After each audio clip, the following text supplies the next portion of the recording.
Welcome to the Pencil Bob channel. I hope you enjoy my stories. It was a chilly February morning when I began laying the groundwork for what I thought would be a peaceful backyard project, a 24 by 24 vegetable garden. After months of planning, saving, and preparing, I finally had all the materials I needed. The wood posts were treated to last decades, the fencing was sturdy and coated to prevent rust, and I had even mapped out irrigation. This wasn't just a garden, it was a dream. I hadn't anticipated the nightmare it would become. Before I started, I did what I thought was the neighborly thing. My property was fenced, but the garden would sit close to the boundary line I shared with my right side neighbor. I walked over, knocked on his door, and explained the plan. He glanced up from his phone, shrugged, and said, "It's your yard. Do whatever you want, man." With his blessing or indifference, I got to work. For 2 weeks things went smoothly. I sank the posts, leveled the ground, and started assembling the frame for the fence. My kids even helped paint the wood a cheerful shade of green. It was shaping up to be everything I envisioned. Then Karen showed up. Karen wasn't just a neighbor. She was the self-appointed ruler of our cul-de-sac. With her permanent scowl, clipboard, and ever-present phone, she was the HOA secretary, and made it her mission to police everything, from mailbox designs to how long holiday lights could stay up. If you so much as sneezed in your yard, Karen would somehow find a way to make it a violation. She didn't knock. No, Karen barged into my backyard as if it were her own, her heels sinking into the soft dirt. "What's this?" she demanded, waving her clipboard like a badge. "You need to get approval for your pool." I blinked in confusion. "Pool? What pool?" "The one you're building in your backyard," she insisted, as if it were the most obvious thing in the world. I looked up from the bag of soil I was opening. "It's a garden," I said, keeping my tone polite. "Did you get approval from the HOA Architectural Committee?" "Approval?" I asked, genuinely baffled. "For a garden, it's not a pool or a deck, it's vegetables." Karen's eyes narrowed. "Anything that involves construction needs approval. That's in the covenants." I set the bag down, brushing dirt off my gloves. "Karen, I've lived here for 10 years. No one's ever needed approval for a garden. There are at least 8 others in the neighborhood." "Well," she sniffed, "those must have been built before I joined the board. Rules are rules, and I'm here to enforce them." I sighed, already feeling the headache coming on. "Fine. What do I need to do?" She thrust a form at me, explaining I'd need to fill it out, submit diagrams, and wait for the committee to review it at their next meeting. "Until then," she added, "you need to stop all work." I couldn't believe it. It was a garden. Still, I filled out the paperwork and emailed it to the committee. What choice did I have? A week later, I received the response denied. No explanation, no feedback, just a flat no. Frustrated, I sent an email requesting the meeting minutes and reasoning behind the decision. I also pointed out that several neighbors had similar gardens and asked why mine was singled out. That's when Karen escalated things. Her next email was CC'd to her husband who wasn't even on the board. She claimed my garden violated multiple covenants, including one about maintaining the aesthetic harmony of the neighborhood. Aesthetic harmony? The garden wasn't even visible from the street, I replied, pointing out the blatant breach of confidentiality and demanding a valid explanation for the denial. Karen's response? She forwarded my email to the entire board, accusing me of being combative. At that point, I knew this wasn't about rules. This was personal. The situation spiraled quickly. Karen started photographing my yard daily, sending evidence to the board. She even tried to claim my unfinished garden was attracting vermin. It was absurd. I hadn't even planted anything yet. One evening, I overheard her in her driveway, loudly complaining to another neighbor about my illegal garden. She called it an eyesore and accused me of devaluing the neighborhood. I decided enough was enough. I contacted a lawyer who specialized in HOA disputes and explained the situation. He reviewed the covenants and confirmed my suspicions. Karen and the board were overstepping their authority.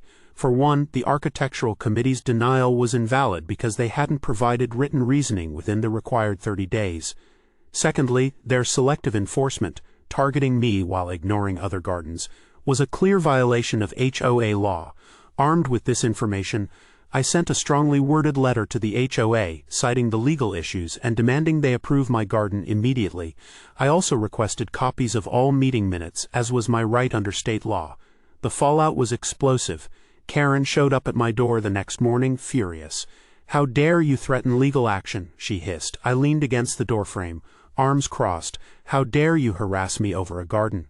Here's the revised and expanded version of those paragraphs with added dialogue and detail.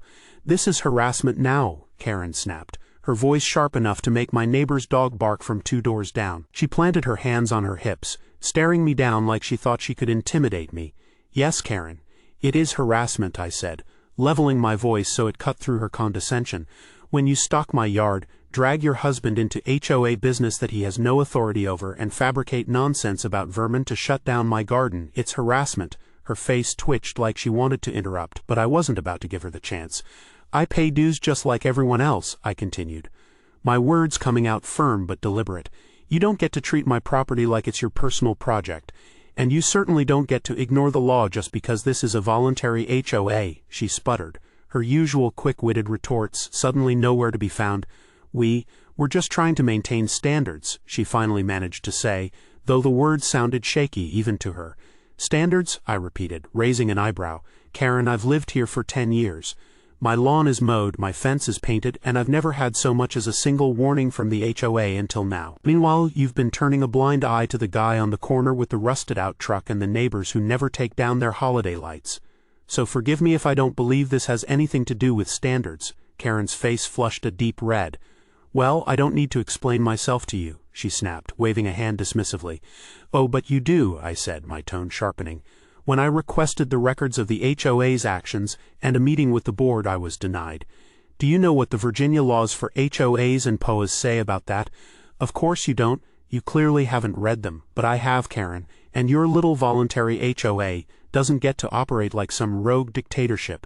You don't understand how much work it is to run an HOA." She shot back, her voice rising in pitch. "We're volunteers, for crying out loud. That's not my problem," I countered, folding my arms. "If you don't want the responsibility, step down. But don't think for a second that being voluntary excuses you from the rules. I'm a paying member in good standing, and I'm not going to let you, or anyone else, trample on my rights because you feel like playing gatekeeper." Her lips moved like she wanted to argue, but nothing came out.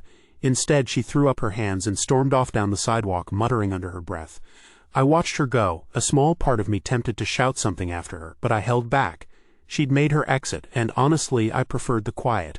I contacted the Virginia Office for Common Communities Ombudsman, and they delightfully informed me that Karen, the Architectural Committee, and indeed the entire HOA board and anything has not been run lawfully or within the bounds of their rights. The have-closed-door meeting to discuss applications and release no evidence or records of the meetings when asked. The HOA scrambled to cover their tracks. But it was too late. Emails flew back and forth between board members with frantic subject lines like "urgent response needed" and "compliance issue." Neighbors began whispering about closed-door meetings and late-night phone calls, all in a desperate attempt to clean up the mess they'd created. But the damage was already done. The Ombudsman's office stepped in with full force, launching a formal investigation into the HOA's practices. I imagined Karen's reaction when she got that notice. Probably some mix of outrage and panic. The investigator wasn't messing around either. They demanded access to meeting minutes, financial records, and any correspondence related to the so-called noxious and offensive garden. I could almost hear Karen sputtering excuses as she tried to explain why the committee had ignored basic procedures and operated more like a private club than a governing body. Meanwhile, my lawyer didn't hold back. He drafted a sharp, no-nonsense cease-and-desist letter that laid everything out in black and white. "Karen Johnson and the board of the HOA name," it began, "are hereby instructed to immediately cease all unauthorized interference with my client's property." The letter cited specific instances of Karen's harassment, from her unapproved vermin claims to her unauthorized involvement of her husband in HOA matters. I pictured her face when she read the part about legal repercussions if the harassment didn't stop. "Should you or any member of the board continue to violate my client's rights," the letter warned, "we will pursue all available legal remedies, including damages." My lawyer's tone was so formal and cold it practically dripped with disdain. Karen and the board tried to act like they had the upper hand, but it was clear they were floundering. I caught glimpses of Karen pacing in her driveway, phone pressed to her ear, her free hand waving wildly as she argued with whoever was unlucky enough to be on the other end. Rumors swirled that some board members were furious with her, blaming her for dragging the HOA into unnecessary trouble. The pressure was building, and I could see the cracks forming in their united front. Every step I took to hold them accountable just made their panic more obvious, and frankly more satisfying. By the time the dust settled, the garden was finished. My kids helped plant tomatoes, peppers, cucumbers, and even sunflowers along the edge. It became a little oasis, a source of pride and joy for our family. As for Karen, she resigned from the HOA board shortly after the Ombudsman's report came out. She never apologized or admitted wrongdoing, of course. True to form, she doubled down, complaining to anyone who would listen about how ungrateful the neighborhood was for her hard work. The HOA is still a dysfunctional mess, and I know better than to let my guard down. But every time I walk into my backyard and see the garden thriving, I'm reminded of one thing: some battles are worth fighting, especially when your opponent is Karen. I am in same deal, different state, not holding lawful meetings open to members. I reminded them that because that have not followed the law and held actual meetings, everything is auto-approved because we too have a 30-day requirement for review or it is approved. The HOA president lost their mind and was yelling about how things cannot be approved because people were given denials. I reminded them that we already told you this state law and you refused to follow. Karens ruin everything. You already have the weapon at your disposal. If they mess with you again, file a formal complaint with the HOA. They are required by Virginia law to respond within a reasonable time frame. If they do not hold an open meeting to address the issue and respond within a reasonable time, then you can file a complaint directly to the Ombudsman. When the board does respond, if they do not come into compliance with the law, you can appeal the adverse decision to the Ombudsman. Unfortunately, even though the law may be on your side in Virginia, and the courts may favor the least restrictive interpretation of your governing documents, pointing those things out and enforcing your rights is often viewed negatively by other homeowners. It's a very toxic environment. It sounds like paying dues, being a voting member, etc. is the voluntary part, but for non-members on encumbered land that still have the identical CC&Rs, the HOA could still sue to enforce them on non-member houses because the CC&Rs still exist. Just for some reason they don't bind you into HOA membership. In this case, you would still need to know your restrictions, but only have to follow the text letter of the restrictions and not whatever fudging they've done in their rules, bylaws, etc. that the CC&Rs may allow. But you're not beholden to that HOA's restrictions, just the deed restrictions, since you're not a member, and their own recourse is to sue you to force you to follow the restrictions.